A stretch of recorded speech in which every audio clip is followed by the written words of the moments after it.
હાલમાં એક બાળકે બાળપણના પ્રેમની યાદ આખા સોશિયલ મીડિયાને અપાવી છે। છત્તીસગઢના સહદેવ નામના છોકરાએ બચપન કા પ્યાર ગીત ગાયું અને આ ગીત એટલું વાયરલ થયું કે આખું સોશિયલ મીડિયા ઘેલું થયું શામેલ છે।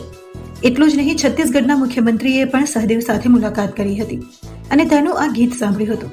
પણ શું તમને ખબર છે કે આ ગીત ક્યાંથી આવ્યું?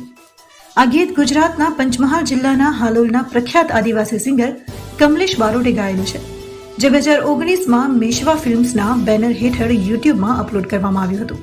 આ ગીતના શબ્દો પીપી બારિયાએ લખેલા છે। ત્યારે આજે આપણે આ ગીતના સિંગર કમલેશ બારોટ સાથે ખાસ વાતચીત કરીશું।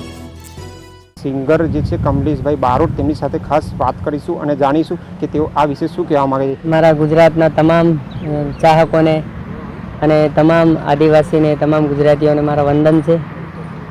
આપે 2 વર્ષ પહેલાં ગાયેલું ગીત અત્યારે રાષ્ટ્રીય સ્તરે વાયરલ થયું છે, મહેનત સફળ હોય તેવું લાગી રહ્યું છે, શું કહેશે ભાઈ? બસ આજે આ ગીતની સફળતા જોઈ અને મને ખૂબ આનંદ થાય છે અને મને એમ થાય છે કે અમે જે મહેનત કરી હતી એ મહેનત હવે પૂરી થઈ। ગીતને વાયરલ કરવામાં ઝારખંડના એક બાળકનો મોટો ફાળો હોવાનું બહાર આવ્યું છે, તો આ ટ્વિટર પર અંગે મનમાં કેવી લાગણી થઈ રહી છે આપની?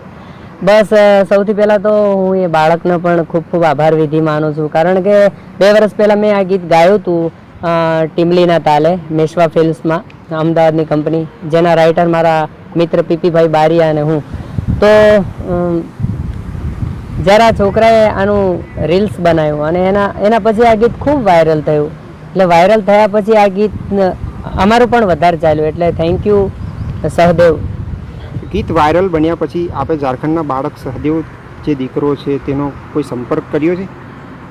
સંપર્ક કરવાની કોશિશ કરી, પણ જ્યારનું આ ગીત આટલું બધું ઉપડ્યું છે ને ત્યારનો હું જ ગુજરાતની ઓલ મીડિયા અને મારા ચાહકો બધા મને એટલો પ્રેમ આપે છે ને બધાને મારે, એક તો અત્યારે દશામાની સિઝન છે, મારે એનું પણ કામ ચાલે છે, મારા શૂટ ચાલે છે, તદ ઉપરાંત મારે તમને બધાને પણ રિસ્પેક્ટ આપવી પડે, એટલે આમાં હજુ મળી નથી શક્યો, પણ મારે મળવાની ઈચ્છા છે, મેં એના સંપર્ક ચાલુ કરી દીધા છે। ગીત વાયરલ બન્યા પછી તેમાં સુધારા વધારા સાથે ભોજપુરીમાં પણ નવું ગીત બન્યું છે। આ શું કોપીરાઇટ વળતર કે કેનો ભંગ અંગે કોઈ પગલાં લેવા જઈ રહ્યા છો? હા, એટલે આમાં એવું હોય છે કે યુટ્યુબના નિયમ હોય છે કે 2 વર્ષ પહેલાં આ ગીત અમારું રિલીઝ થયું હતું અને આ ગીત એમણે પણ કર્યું છે, હમણાં 10 દિવસ જ થયા અને એને પ્રસિદ્ધિ મળી છે ખૂબ આ એક બાળકના લીધે, પણ આના જે પગલાં કાયદેસર ભરવા જોઈએ એના કોપીરાઇટ્સ બધા મેશવા કંપનીમાં છે, મેશવા ફિલ્મ્સમાં, એટલે એની રીતે જે પણ સ્ટ્રાઇક આપવાની હોય, શું કરવાનું હોય, એ બધા પ્રયાસો એમના ચાલુ જ છે।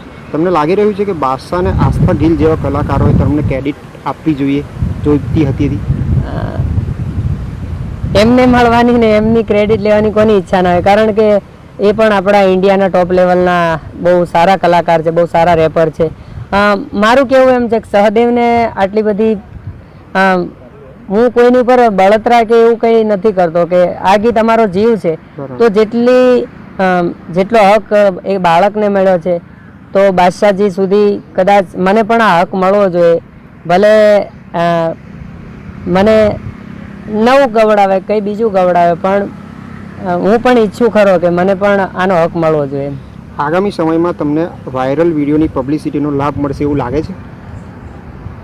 મળશે, કેમ કે મેં જોયું છે જે મારા ચાહકો છે, મારી પબ્લિક છે, એણે મને બહુ સપોર્ટ આપ્યો છે। જે લોકોએ અત્યારે આ સોંગને નવી રીતે બનાવ્યું છે કોપી કરી, તો એની નીચે મારા ઘણા ચાહકોએ આન્સર પણ આપ્યા છે કે એ તો અમારે કમલેશ બારોટ કા ગાના હે, આ અમારા ગુજરાતના પંચમહાલના કિંગનું ગીત છે। એટલે ખાસ કરીને મીડિયા દ્વારા જે સોશિયલ મીડિયામાં મારા મિત્રોએ જે મેસેજ લખ્યા છે એમનો પણ હું ખૂબ ખૂબ આભાર માનું છું, થેન્ક યુ। હાલમાં તમે કયા નવા પ્રોજેક્ટ પર કામ કરી રહ્યા છો? ટૂંક સમયમાં માર્કેટમાં કોઈ નવી રજૂઆત કરવા? હા, હાલની અંદર અત્યારે તો દશામાની સિઝન છે, એટલે મારી પોતાની ચેનલ છે Kamlesh Barot official YouTube channel, એની અંદર સરસ મજાના દશામાના ગીતો આવે છે અને ટૂંક સમયમાં આ દશામાની સિઝન પતે એટલે મારું એક નવું ગીત આવે છે, પ્રેમ છે, પણ એમાં થોડીક લોકોને આનંદ આવે એવું પ્રેમનો તંબુરો નામનું સોંગ આવી રહ્યો છે અને ટૂંક સમયમાં મેશવા કંપની દ્વારા અમે વિચાર્યું જ છે અને એની તૈયારી પણ ચાલી રહી છે। સોનુ મેરી ડાર્લિંગ બચપન કા પ્યાર પાર્ટ 2 પણ અમે બનાવવા જઈ રહ્યા છીએ। બચપન કા પ્યાર ગીત જ્યારે તમે ગાયું હતું તે સમયના અનુભવો કેવા હતા?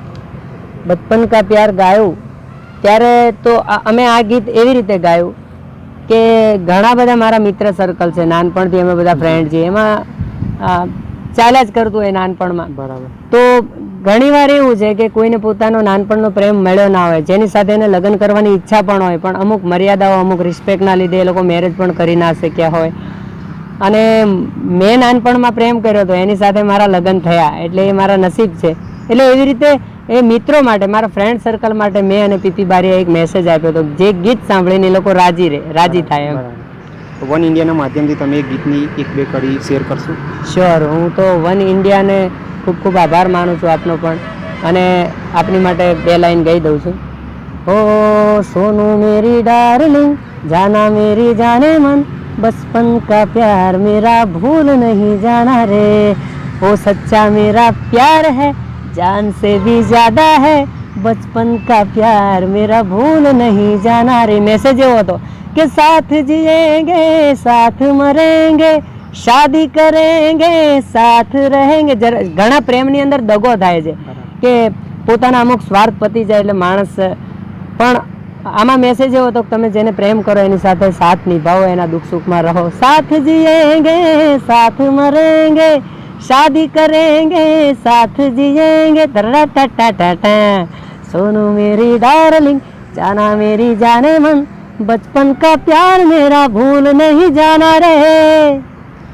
તો આ હતા કમલેશભાઈ બારોટ, જે આદિવાસી સિંગર પણ કહેવાય છે, અને હાલમાં જ એમનું આ જે ગીત છે તે ખૂબ, જે બાળક છે સહદેવ નામનું બાળક, તેના માટે સોશિયલ મીડિયામાં ખૂબ વાયરલ થઈ રહ્યું છે.